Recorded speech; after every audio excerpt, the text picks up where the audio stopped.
자, 오늘은 생명 40일 3주차 셋째 날로서 정인의 사명을 감당하는 전도자라는 제목으로 말씀을 보겠습니다. 평범한 그리스도인이 삶의 현장에서 정인이 된다는 것, 이것은 삶을 통해서 정인으로서의 흔적이 나타나야 되는 것을 의미합니다. 다시 말하면 삶으로 내 신앙을 입증해야 된다는 겁니다. 그러므로 매일매일 예수님을 닮아가는 삶 자체가 정인의 삶이고 전도의 삶일 수 있습니다. 그리스도인은 인생의 목표, 목적, 가치관이 믿지 않는 사람과는 완전히 다릅니다. 그러다 보니까 제대로 된 그리스도인의 삶을 살아가면 삶의 형태나 몸짓이나 표정조차도 세상 사람들과 믿지 않는 사람들과 다를 수밖에 없습니다. 따라서 우리는 그리스도인으로서 삶으로 전도한다는 그런 사명을 가지고 우리가 생활 정인으로 우리가 살아갈 필요가 있습니다. 여기서 사명을 가지고 산다 할 때 이 사명이라는 말은 내가 왜 사는가에 대한 답입니다. 사명은 굉장히 중요합니다. 사명은 목숨보다 더 중요한 내용입니다. 이 사명과 관련하여서 오늘 우리 읽었던 8절은 예수님께서 마지막 승천하시기 직전에 제자들에게 말씀하신 내용인데, 이 8절은 우리에게 사명에 대한 몇 가지를 우리에게 가르쳐 줍니다. 사명의 핵심이 뭐겠습니까? 핵심 사명, 다시 말하면 우리가 살아야 되는 이유가 뭔가 하면 8절에서 이야기하는 내용을 보면 주님의 정인되는 삶이라는 겁니다. 사도행전 전체의 핵심 주제도 성령의 인도를 따라서 예수님의 정인되는 것, 그게 전체의 주제입니다. 예수님의 제자가 되는 길은 정인의 사명을 감당하는 것입니다. 그렇기 때문에 우리가 예수님의 정인이 되지 않고 정인의 사명을 감당하지 않는다면 이것은 성령의 인도함을 받는 삶이 아니라 할 수 있습니다. 우리는 성령의 인도함을 받아서 주님의 정인되는 삶을 살아야 합니다. 그게 바로 사명의 삶입니다. 자, 그러면 주님이 오늘 8절에서 제시하시는 사명의 범위는 어디까지겠습니까? 8절에서 땅끝까지라고 되어 있습니다. 이 땅끝까지라는 말은 공간에 제한이 없다는 겁니다. 모든 곳이라는 의미입니다. 그런데 이 말씀은 당시 제자들에게는 굉장히 혁명적인 말씀과 같았습니다. 그 당시에 구속의 역사의 말로 지금 예수님께서 말씀하신 이 내용이야말로 완전 새바늘 짜는 혁명을 말씀하시는 내용입니다. 사실 땅끝까지 이르러 복음을 전한다는 것 자체도 쉽지도 않지만 지금 8절에서 언급되는 여기에 이 언급된 지명, 이 세 곳도 기존의 가치관을 뒤엎어야만 가능한 그런 이름 지명들입니다. 예를 들면 예루살렘 하면 예루살렘은 예수님을 십자가에 못 박도록 판결을 내린 반 예수님 운동, 반 예수 운동의 본부였습니다. 예루살렘이. 예수님 반대하는 모든 종교 지도자들이 판을 치고 있는, 기득권을 장악하고 있는 장소가 예루살렘이었습니다.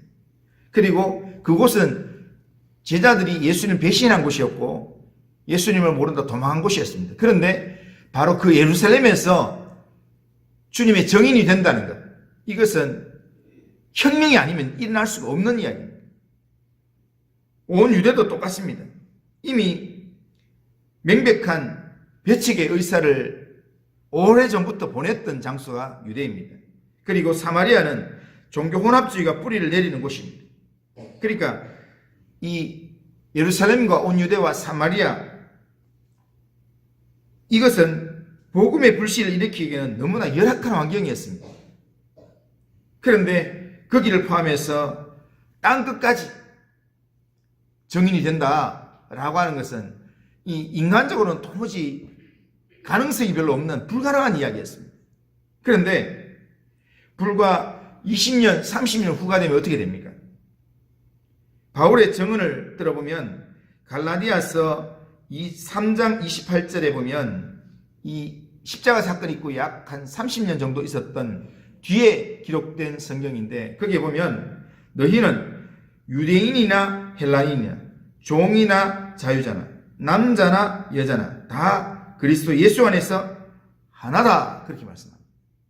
그러니까 이 구원사적인 관점에서 보면 유대인과 헬라인은 절대로 같이 할 수 없습니다. 차별이 분명히 존재합니다.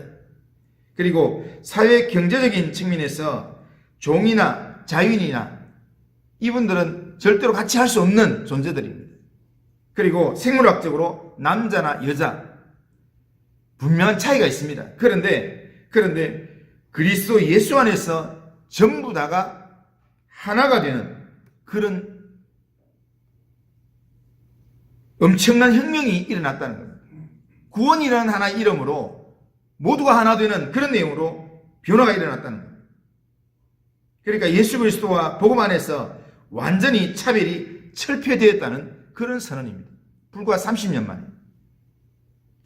게다가 이들 지역에 복음이 전해지는 게 순차적으로 예루살렘, 온 유대, 사마리아 이렇게 전해지는 게 아니라 동시다발적으로 전해졌다는 겁니다. 예루살렘과 유대와 사마리아와 땅끝까지 우죽순처럼 복음의 열매가 맺혀지기 시작했습니다.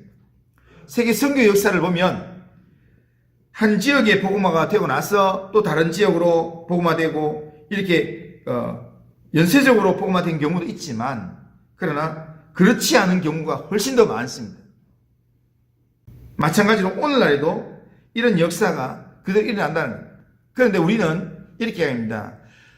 지금 내 문제도 제대로 해결하지 못했는데, 내 가족도 제대로 전하지 못했는데, 내가 세계 복음화를 위해서 뛴다는 것, 부산 복음화를 위해서 뛴다는 것, 그게 말이 되나? 이렇게 말하면서 이렇게 자책하면서 지금 주저하는 사람도 있습니다. 하지만 하나님은 동시다발적으로 일하실 수 있는 분입니다.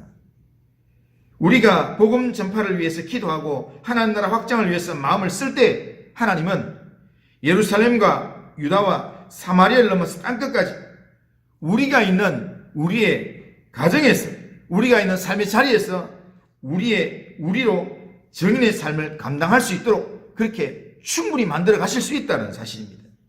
그뿐 아니라 우리의 삶의 사명에 불을 붙이셔서 우리의 삶 자체가 전도하는 정인이 되도록 그렇게 만들어 가신다는 겁니다. 하나님께서 하시면 예루살렘과 온 유대와 사마리아와 땅끝까지 제한성이 없이 하나님의 역사는 일어날 수 있다는 겁니다. 그렇기 때문에 우리가 스스로 제한을 둘 필요가 없습니다. 아직 아니다, 여기도 안 있는데 저기 어떻게 되나, 이런 말을 할 필요가 없다는 것입니다. 사명에 우리가 헌신하기 시작하면 하나님께서 그 모든 일을 책임져서 이끌고 가신다라는 사실입니다. 자, 그러면 마지막으로 우리가 복음의 정인으로 살아갈 때 이 사명을 위한 능력은 어디서 공급되는 것입니까? 사명의 능력은 어디서 시작되는 것입니까? 오늘 본문은 오직 성령이 너희에게 임하시면 너희가 권능을 받고 이렇게 말합니다. 성령이 우리에게 임할 때 우리가 그 능력으로 복음의 정인이 된다는 것. 성령이 우리에게 임한다는 것, 이것은 성령이 우리를 붙잡아 주시고 정인의 삶을 살도록 만들어 주신다라는 그런 말입니다. 이렇게 생각하면 중요한 것은 내가 능력이 있느냐, 내가 능력이 없느냐, 이건 별로 중요하지 않습니다. 내가 실력이 있느냐, 내가 실력이 없느냐, 내가 뭔가를 많이 경험했느냐 안 했느냐, 이거는 별로 중요한 게 아닙니다. 중요한 것은 성령께서 나에게 능력과 기름 부어주시는 은혜가 있느냐 없느냐, 그게 더 중요하다는 겁니다. 주님께서 우리 속에 함께 하실 때 우리는 성령의 능력을 받아서 그 능력으로 정인의 사역을 감당할 수 있다는 겁니다. 여기서 말하는 성령의 능력은 주님께서 우리에게 함께 하셔서 부어주시는 능력은 시시한 능력이 아닙니다. 대적들을 말씀으로 굴복시킬 수 있는 하나님의 능력이고, 표적과 기사를 통해서 치유해 주시는 그런 신적인 능력입니다. 또한 제자의 길을 가능하게 하는 원동력의 그런 힘입니다. 한마디로 말하면 정인의 사명을 잘 감당할 때 주시는 능력인데, 잘 감당할 수 있는 그런 강력한 능력이라는 겁니다. 이런 능력을 하나님께서 누구에게 왜 주시는 것이겠습니까? 사명을 감당할 사람에게 주시는 겁니다. 그냥 날마다 신앙생활하면서 나만 생각하고 내 유익만 생각하고 그렇게 한다면 성령이 기름 부어주실 이유가 별로 없습니다.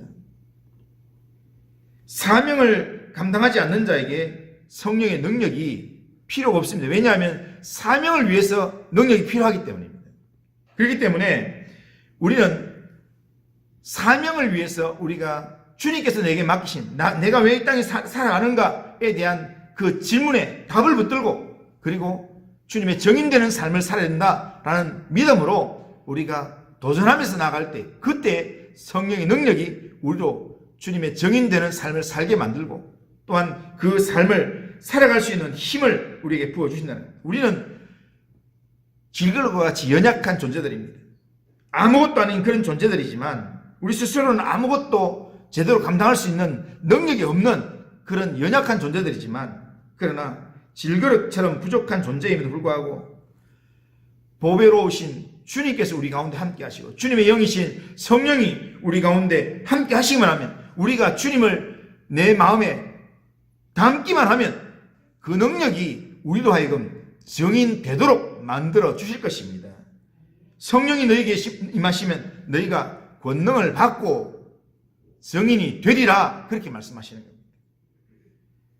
우리가 성령께서 우리를 전도의 사명자로 녹이고 우리를 빚고 또한 채우고 우리를 마음껏 사용하시도록 우리가 주님께 우리 자신을 내어드리고 우리의 마음 가운데 주님을 채우기 시작하면 주님께서 우리를 놀라운 하나님의 일의 일꾼으로 사용하실 것입니다.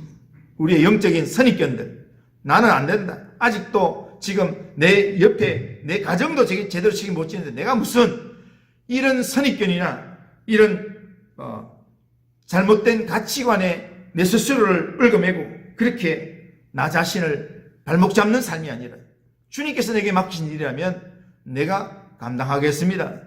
주님께서 나로 하여금 가라 하신 일, 하라고 하시는 말씀이라면 무슨 말씀이든지 어느 장소든지 내가 나아가서 말을 전하겠습니다. 그런 믿음으로 도전하기 시작하면 내 속에 성령이 역사하셔서 정인의 삶을 살게끔 만들어 주실 것입니다.